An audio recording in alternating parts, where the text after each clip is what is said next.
Beri жақынырақ келіңіздер. Сұрау талаптарыңыздар болса, проблемаларыңыздар болса айтыңыздар, уғайын. 25-30 жылдан бері осы жерде жашаймыз. Азыр жооп берем сизге дагы. Ош базар бияққа келіп Келіңіз жылдыр тепе ақсақал. Ош базар бияққа келіп ошо биздин жителдерге ошо место алса болот го. Боло берет. Жетет, барыңарга жетет. Келіңіз. Свет өчүп атат, Садыр Нуркожоев. Бер келіңіз. Эмне Жете албайлы. Кыйкырбай эле жооп берейин. Электр энергиясы, эгерде биз азыр 5 жылдын ичинде ушул иштердин баарын жасап алганда, сиз азыр свети жок, илгерки 19-жылымда отурмаксыз. Отурмаксыз ошол жылда. Анткени мына бүт жанагы баягы 50-60-70 жылдардагы курулган Токтогул кесинен баштап Күрүпсай башка бүт бар бир ремонт болгон эмес. Бир ремонт болгон эмес, 50 жыл 24 саат бою күнү түнү дебей иштеп турган. Мен келгенде катастрофический абалга келип калган экен. Анан кокуй кой күнү түнү дебей иштейли деп туруп 4 жылдын ичинде бүт жаңылап бүттүк мына азыр. Бир эле Токтогул кесинен 4 агрегатын жаңылагандан 240 мегаватт үстүрө кошулду. Мына азыр даже свет менен отурганыңыз ошонун эмеси. Күрүпсайды коштук, жана башка кылып отур. Анан жаңы бир 28 кес ишке киргиздик. Эгерде мурункудай болуп эле мен эми бая мурункуларды жамандагандай болбойм, бирок 20-жылдагыдай мен унчукпай отура берсем, моулардын баарын салбасам, анда свет жетип эле отура бермек.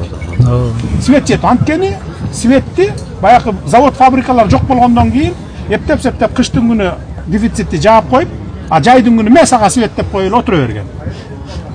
А эгер мен эчтеке курулуштарды, завод фабрикаларды, мектеп, садиктерди салбасам, мен деле ошентип отура берсем болот эле. Азыр мисалы мурда 14 миллиард электр энергия талап кылган болсо, биздин эли журтубуз Кыргызстан азыр 20 миллиардга жетти. 6 миллиард кошулду. Биз улам кууп жетпей келатабыз. Анан мен жакшы эле кеңирип түшүндүрүп айттым окшойт свет боюнча элге. Интервьюларды деле бердим, кайрылууларды деле жасадым.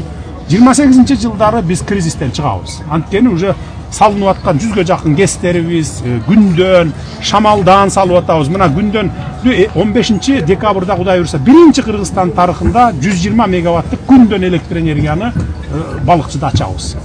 Аны беребиз. Кара кечеге гез салып атабыз, тез салып атабыз. То есть тез мына могу Бишкектеги дейтебиз. Кара кечеге салып атабыз 1200 мегаватт. Мына ошол 28-жылы бүткөндөн кийин 28-29-жылкы кыштарга эчтеке светиңер өчпөй ограничение жок беребиз. Биз импорт албай калабыз сырттан. Мына азыр 3 сомдон ашыгыраак сомго алып келип туруп импортту биз. Казакстан, Өзбекстан, Россиядан, Түркмөнстандан элге 1 сом 37 тыйындан берип атабыз. 3 сом 50 тыйындан ала албайсыңар да силер. Туурабы? Ортодогу айырманы мамлекет төлөп атабыз биз. Кой жабалы деп субсидируй этип берип атабыз. Ал айырма мурдатан баштап эле мага чейин эле 30 жылдан бери чогулуп келген. Чогулуп келгенде Неска компаниясына 137 миллиард сом болуп топтолуп калган мен келгенде 20-жылда. Азыр бүт жаап отуруп мына болгону 25 миллиард сом калды. Мына ушундайдын улам импортты азайтып, өзүбүздөн чыгарып отуруп, мына ушунун баарын жаап келатабыз. Эмдиги жылы Неска 1 тыйыны карызы калбайт, тескерисинче 27ден баштап кирешеге кире баштайт. Түшүндүңүз, Эми ушунча 30 жыл чыдагандан кийин 35 жыл чыдадыңар да, 5 жылды кошкондо акыркы. 1-2 жыл чыдап койгула. Биз жөн жаккан жокпуз свет боюнча. Анткени свет бул энергетика, бул мамлекеттин, элдин жашоосу. Тиричилик берген, заводдорду, фабрикаларды иштеткен, экономика, өндүрүштү иштеткен бул энергетика. Эң биринчи немебиз, ишибиз энергетика боюнча биз ушунун бардыгын кылып атабыз. Камбарата бир мына башталып атат. Ал 7-8 жылда бүтөт буюрса. 1,5 миллиард доллар алдык. Дагы бир 1,5 миллиард, 2 миллиардтай акча керек, бирок аны да табабыз. Бирок өзүнү менен өзү актайт. Жана кыйкырып атпайбы? Окуй, тышкы карызыбыз 2 эсе өсүп кетти. Ма десе 10 эсе өсүп кетсин. Бирок ал тышкы карыздар ар бири өзүнүн долбооруна жумшалып, кайра 10 жылдан кийинби, 15 жылдан кийинби төлөгөнү келгенде ар бир долбоор өзү төлөп коет. Азыр биз жана сырткы карыздарды, 5 миллиард сырткы карызды баарыбыздын чөнтөгүбүздөн төлөп атабыз. Мурда каяка кеткени белгисиз ал акчалар. Энергетикага кеткенби, же үй салганга кеткенби, же жөн эле кеткен да китеп чыгардык, анан билимге жумшадык, анан баланча консультант келди, ал $1 миллион төлөп бердик, ага деп эле 10 миң болуп кеткен. Кумга сиңген суудай болуп кеткен ошонун баары. Мына азыр биз төлөп атабыз. Мындайын 20-30 жылдан кийин биздин келечек балдар антип төлөбөйт. Ар бир долбоор өзү төлөйт. Мына темир жол өзүн өзү төлөйт. Камбарата өзүн өзү төлөйт. Mına musur çıkargan zavodtu gördüңөр mına. Bu dagы dekabрда 10-15 күндө ишке беребиz мына. 30 жыл өрттөнүп уш жерде түтөп жаткансыңар. Азыр тескерисинче мусор жетпей калды аны неме кылганга. Өзү 1200 машина кылат, а бизде 800 тонна мусор чогултабыз Бишкек. Ал 1200'дü күйгүзөт. Ал жөн эле мусор күйгүзбөйт. Плюс еще 30 мегаватт электроэнергия берет. Мына 15 декабрдан баштап бизге бере баштайт. Мына 1 декабрдан баштап энергия бере баштайт ушу мына. Бул технология. Анан ошон үчүн баягы жанагындай провокаторлорго мына шайлоо келатат, жакында шайлоо болот 30-да. Тынч өтөт, эч кандай эме болбойт. Анткени биз жасалма шайлоо өткөрбөйбүз, бирөөнөн чуркабайбыз, күйбөйбүз. Таптаза кылып татынакай өткөрөбүз. Ошондон колдонуп калалы деген күчтөр жанталашып, кокуй Кытай басып кетти. Басып алайын деп келген жок. Ушундай заводдорду куруп атат, жолдорду куруп атат, темир жолду куруп атат. Бизге керек да, аба менен суудай керек да. Биз азыр тупик мамлекетте жашайбыз мына 30 жыл. Не кылышыбыз керек? Өмүр бою үңкүрдө жашагандай жашай берелиби? Темир жол керек. Биз темир жолду бүткөндөн кийин 30-жылы биз дүйнөгө чыгабыз. Кытай экономикалык өзүнчө бир океан болсо, дүйнө жүзү өзүнчө экономикалык океан. Экөөнүн ортосунда турганыбызга сүйүнүшүбүз керек. Мына эми ошол эки океанды бириктиребиз дагы биз 30-жылдан баштап дүйнөлүк экономикага таасир эте баштасак болот. Рычактарыбыз пайда болот биздики, транзиттик рычактар. Ошону туура түшүнөлү. Балдарга, жаштарга айткыла. Маңгестердің пайдасы тиіп атабы? Эмнени? Маңгестер бүйтіп атпай азыр. Маңгестер кесепетине мына сиз свет менен отурасыз дейм. Анча-мынча ограничение болсо дагы ошолордун кесепетине. Мен айтып атпайм, эгерде 28 ГЭС салбай койсок, 400 канча мегаваттыкты общий болду, 400 мегаватт акыркы 5 жылда, мына 3 жылда дейинчи. Эгерде анын баарын салбай койсок, анда азыр светиңиз жок отурмаксыз кыштын күнү. Анда да ограничение да эмес, биз өчүрүп эле салмакпыз. Жок болду деп эле мисалы. Бирок дагы бир нерсени унутпашыңар керек да. Мисалы азыр импорт алып келип без ограничений бере берсек боло берет. Сиз колдоно бересиз, үтүгүңүздү саясыз, жылуулугуңузду саясыз, светиңизди таң атканча күйгүзүп кое бересиз. Бирок жанагы ортодогу айырма 1 сом 37 тиынден алып атпайсызбы сиз? А биз 3 сом 37 тиынден алып келип атабыз. Эми себестоимость менен берип атат да кошун өлкөлөрдө, бизге бербейт да 1 сом 37 тиынден. Ортосундагы баягы чоң айырма мамлекеттин мойнуна миниюнуп атат. Ал деле силердин өзүңөрдүн эле чөнтөгүңөрдөн кете турган акча, элдин акчасы ал деле. Бюджеттен төлөйбүз, мен чөнтөгүмөн төлөп бере албайм да. Бюджеттен алабыз. Ошону экономить этели деп атабыз. Импорт тазайталы, баягыны кичине үйөндө колдонолу дагы 25 миллиард калган акчасынан кутулалы Несканын деп, энергетиктердин карызынан кутулалы. Мына 5 жылда кутулдук биз энергетикten. 6 жылда десем болот да. 6 жылда мына 26-жылы толук кутулабыз. Болбосо алар банкрот болуп калган, уже катастрофа болуп кала турган мезгилде мен келгенмин 20-жылы. Мен көрүп туруп ош жерден илавия жаздагам.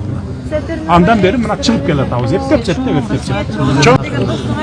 Мен да Тихо. деген жок эле дегенде бир алтын эли бар. Мектеп садыга эч нерсе жок. Достук айыл каерде эле? Ал жерде. Метр. А бул ылдый жагында. Мектеп садык. Балдарыбыз ар кайсы жактарга барып келет. Болду, неме кылгачы? Кайбек шаарга кирди да бияга, шаарга кирди. Достук айылында мектеп жок. Кандай мектеп? Азыр биз деген акыркы 12 мектеп Саудовский фонд менен анан сиз берген 20 мектепти да белгилеп едиңер. Ошолорду жаңы конуштарга таратып атабыз. Сиз жанагы сүйлөшкөн. Жок, достук айылында мектеп жок деп атасыз. Мектеп Жок, жок. мектеп бияка келишет да, бияка келип окушсаңар да. 54 мектепке каттап Канча айырмасы? Аралыгы. Башка айыл бар. Кара аралыгы канча? Аралыгы бир 5. Канча бүтүн жашайсыңар достук айылында? Бизде 1200 түтүн жашайт. 1200 ой, кийинген айыл экен да. Ооба, чоң айыл. Давайте мектептин. Алар эмеге күйдү жанагы. Ким? Построй. Жактан. Давай, срочно 1200 айыл түтүн жашаган айыл бул өтө чоң айыл. Воу, жаңы жылдан баштагыла. Эгерде бюджеттен бөлүнбөй калса, мен стаффонддон бөлүп берейин. Чоң жакшы мектеп салдым. Мен ыраазычылык билдирейин деп эмеске. Мен жана 100 миң сом проект боюнча өзүм 2-нчи группада инвалидмин. Могу Первомайский район боюнча 203-чү эптиде да. Ошондо мен өзүм ошо жана проектиге катышып 100 миң алып, өзүм машина оңдойм. Ошо элдин баарына келип мен жака келбей койдум. Меникине келип мен иштегенде машина оңдойм. Ошо 203-чү БМТ бөлмө. Бөлмөдө, жакшы. Жакшы, абдан жакшы. Өзүм ошо 2-нчи группада инвалидмин. Пайда таап атасызбы? Жакшы, рахмат. Айына канча пайда таап атасыз? Эми мурунку караганда бир 60-70 миң таап атабыз. 60 миң 70 миң. А мурда сиз 7 миң сом эле пособие алчусуз, Азыр жакшы. Азыр болсо бизнес ачып алып 60 миң таап атасыз. Барып кетейин. Биз мындан 3,5 жыл мурун жол кырсыгына кабылып, балам ушинтип баса албай калган. Башынан 3 жолу операция болуп, азыркы учурда аппарат менен жашап жатат. Жашы 4 жашта азыр. Ассаламу алейкум, урматтуу кыргыз элим. Мен улум Мухаммадты Турцияга операцияга алып барыш керек болгондуктан сиздерден кайрылып, жардам сурап кайрылып жатамын. Бизде акча каражатыбыз жок болгондуктан сиздерден жардам сурап кайрылдык. Биз мындан 3,5 жыл мурун жол кырсыгынан улам. Балам башынан катуу удар алып калган. Азыркы учурда баса албайт. Ушу баламдын басып кетүүсүн каалайм, мен дагы көптүн катарында ойноп күлүүсүн каалайм. Кайрымдуу кыргыз элим, жардамыңыздарды аябаңыздар. Ушу балам эл катары басып кетсин. Баланын бир жери ооруса, эненин жүрөгү ооруйт дейт. Сиздерден суранарым, кайдыгер карабаңыздар, 5 сом 10 сом болсо да жардам берип кетиңиздер.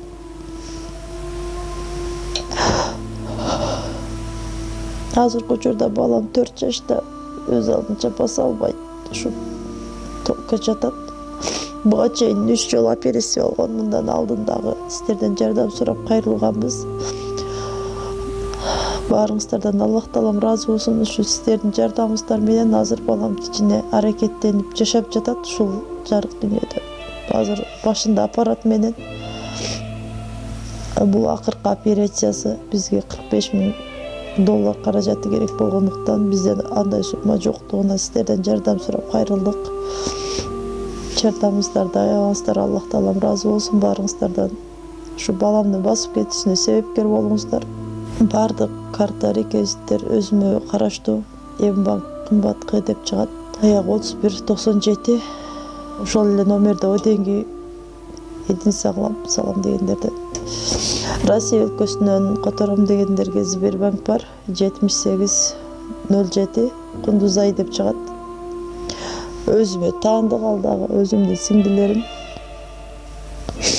Баарыңыздардан Аллах таалам ыраазы болсун, жардамыңыздарга чоң рахмат.